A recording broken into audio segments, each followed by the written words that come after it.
Hello, good evening everyone. Um, Welcome to our bedtime devotional for girls. So, girls, good evening sa mga panangatulog diha nga nasa akong likod. So, naminaw sila. Naras-ras akong likod. So, good evening. So, today is sa takaron.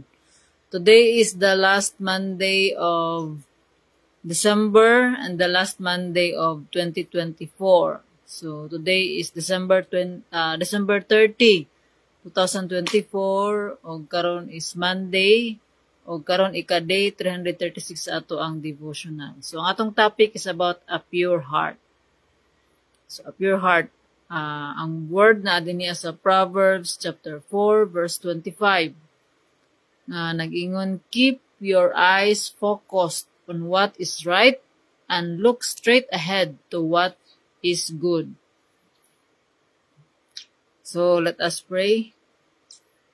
Our Father God in heaven, Lord, we glorify your name. We thank you, Lord God, for all the things you have done to us. We thank you, Lord God, for your love, for your guidance, for your protection. Thank you, Lord God. Sa tanan, Lord God, nga blessing among nadawat sa mga pabor, Lord God, nga imong gibubo ka namo. Lord, aniya na pud kami, Lord God, ining devotional, Lord God, pagtuon sa imong pulong, nga maski sa gamay nga higayon, nga before kami matulog, nga dili kami matulog, Lord, nga dili kami makakatuon sa imong pulong, nga imong padayag ka namo karong gabiuna.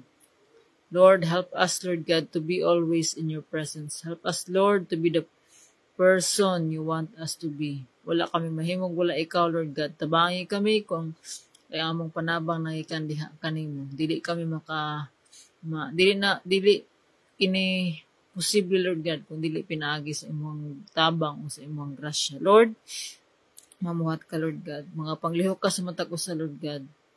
Silo kami, Lord God, sa mga sala, sa mga kalapasan, ng among nahimo diha kanimo. Create a pure heart sa among kasing-kasing, Lord God. Tanggala, Lord God, ang mga babag, Lord God, nga dili kami makadayeg diha kanimo. Baguwa ang among hunahuna, Lord, aron kami mahasama, Lord God, sa hunahuna ni Kristo. Ang ngayon sa imong mga saad, nga imong giandam, dinhi kanamo. Dalaygon ka, Lord, o isalig diha kanimo kini nga buluhaton, bani kami ikan sa pagsugod hangtod sa pagtapos. Ikaw po magapanalangin sa mga naminaw ni ini nga mensahe nga ikaw ang Ginoo mo ay magapang makikistorya sa matag usa pinaagi sa imong mensahe nga imong ipadayag. Lord, all glory belongs to you, Father in heaven. Kining tanan, Lord, ang magipasalamatan giampo sa pangalan ni Jesus. Amen.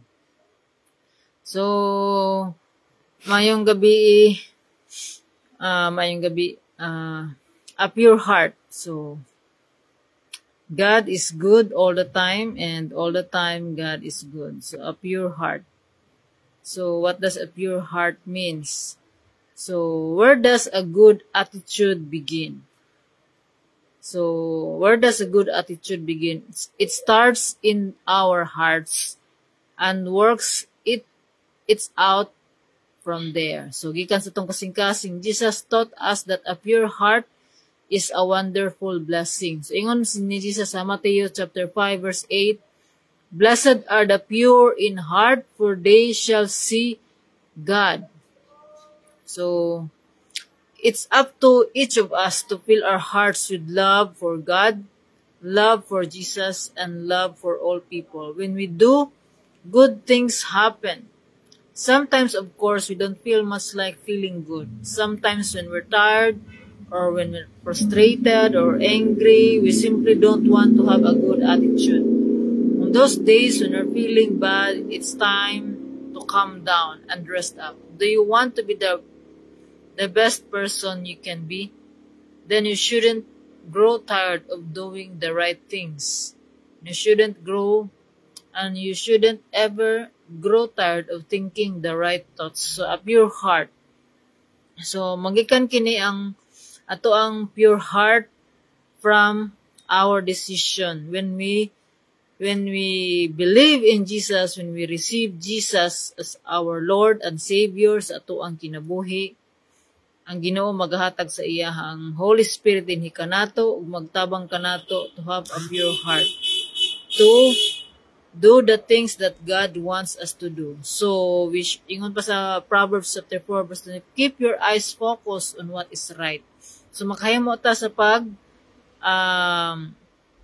paghimo sa matarong tungod kay ato nituota og mituota diha kang Jesus. So, sa ato ang pag-decide, it's a decision. So, everything is all about decision. Sa atong pag-decide to follow Jesus, following Jesus, believing in Him is obeying His commandments. So, dili ta pwedeng nga maingon ta nga nituo ta sa Ginoo pero wala ta mosunod sa iyang mga kasuguan. So, sa mga bata diha, sa mga kabatan-unan, mayon gani ang parents nga maminaw gayud tungod kay when we obey our parents, ingon sa pulong sa Ginoo, obey your parents in the Lord, for this is right. So we should obey God. Kung maglisod ganitag obey sa authority nga naa diri sa kalibutan, sa mga parents, sa mga leaders, sa mga nasa government, kung maglisod ganitag obey, lisod pud mag-obey sa balaod sa Ginoo. So it's all about a decision. So to have a pure heart is also a decision with the help of God, with the grace of God. So pareha ning year 2025 is approaching na gayud, so hapit na. So nana po'y maghimo na pud og New Year's resolution. So unsa may New Year's resolution ninyo? So I pray and I hope that your New Year's resolution will be to follow God, to follow Jesus, to get to be reconciled with Him. So to be in a relationship with God. So, diha magsugod ang tanan.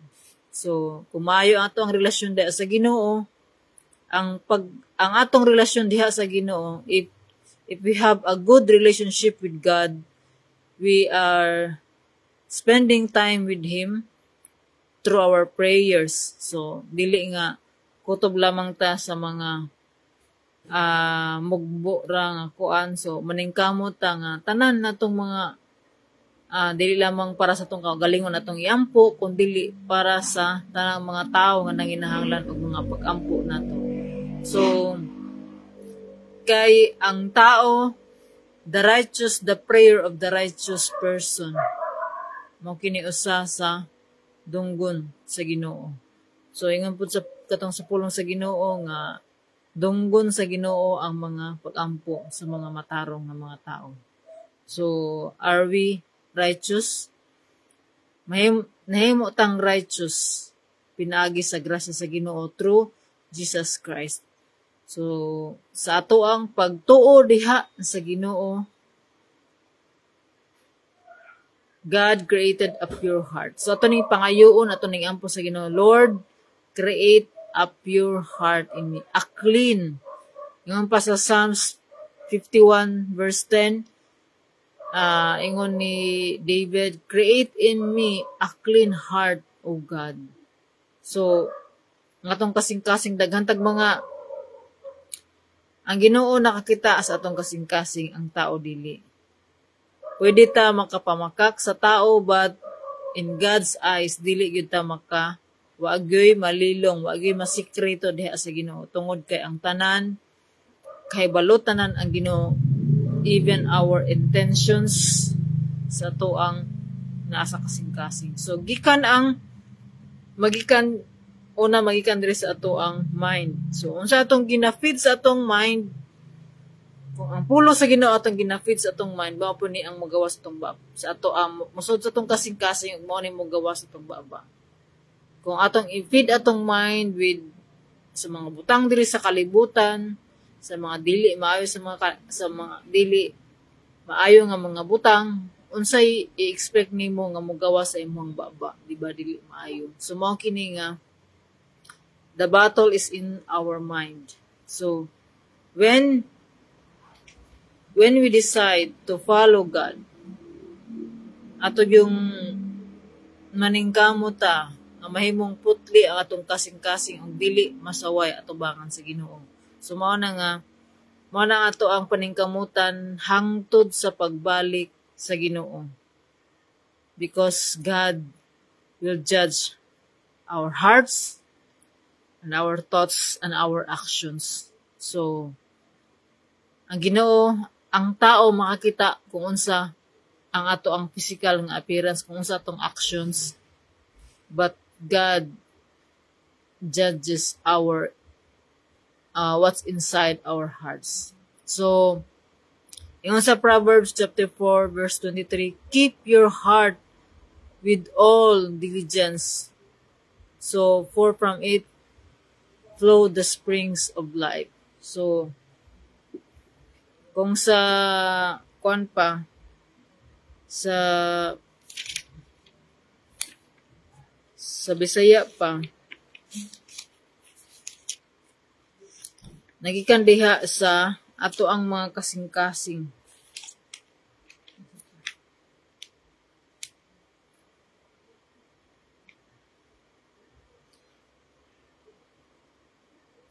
Panultihon chapter 4 verse 23, ang imong mga hunahuna maoy tinubdan sa kinabuhi.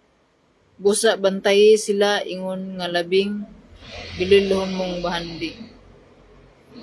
So keep your heart.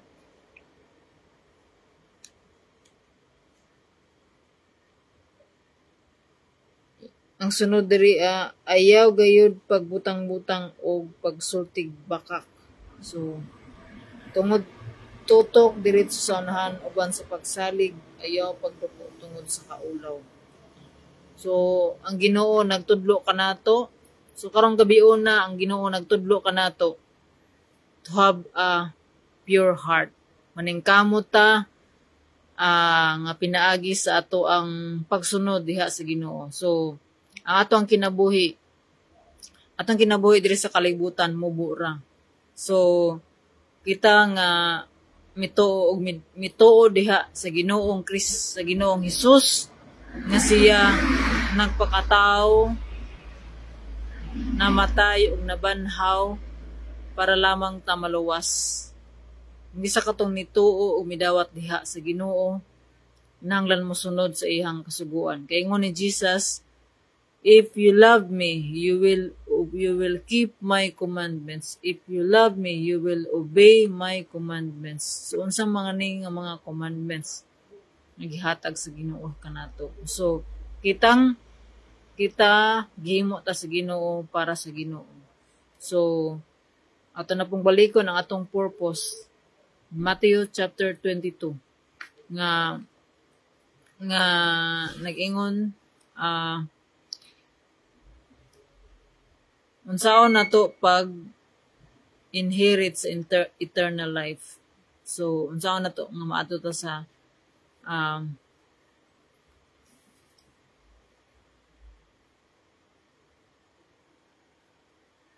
kung kani sa Matthew chapter 22 verse 36 to 40. So nay magkuan ay Parisiyo sa Sadusiyo nga nangutana daghag balaod ang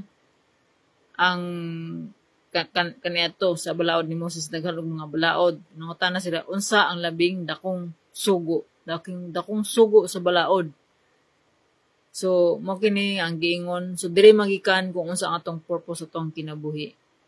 So to love God with all our heart, with all our soul, with all our mind, and with all our strength, and to love our neighbor as we love ourselves. So, sa atong pahigugma diha sa Ginoo, maningkamot ta nga aduna tay putli nga kasing-kasing.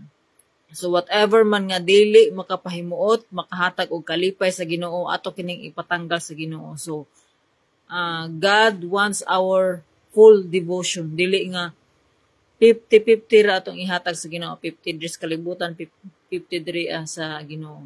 Ang ato ang kinabuhi matag adlaw mao kini ang ato ang worship diha sa Ginoo. So kung mayon ta sa Romans chapter 12, so ato ang ingon sa San Pablo diri busa ang mga igsoon tungod sa dakong kaluoy sa Dios nagipakita sa Dios kanato hangyoon ko kamo sa pagtugyan sa inyong kaugalingon ngadto sa Dios ingon nga buhing halad balaan og makapahimuot kaniya mao kini ang tinuod nga pagsimba nga angay ninyong ihalad. So the best sacrifice that we can give to God, the best gift that we can give to God is ourselves. How do we conduct ourselves every day? So mo kini nga maningkamot ta nga to have a pure heart. So pure in heart nga kung unsa ang nasa tong kasing-kasing mao po ni ato ang buhaton. Dili nga ang atong action o ato ang heart wala nag inline. Makapamakak man ta sa tao pero dili gyud ta maka-ipsot, dili gyud ta makalikay diha sa Ginoo. So ang dili kini nga kung kinsa tong una nga nakaila diha sa Ginoo ning simba diha sa Ginoo ang kanatong pagtuo as Kristiyano diha sa Ginoo is kinsa tong kinsa tong lig-on og mulahutay because this is a race nga yung pa ni nga mao ni siya ang race na kinahanglan nato tapuson nato hangtod nga mobalik ang Ginoo hangtod sa ato ang ends ato ang kinabuhi. So let's yung pa ni Pedro diri sa kuan nga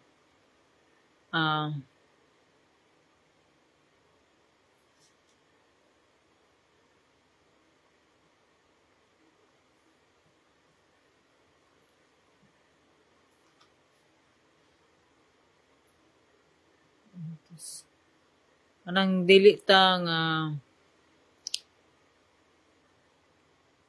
kitang tanan giawhag ta sa Ginoo nga magmalig-on sa ato ang pagtuo kaniya.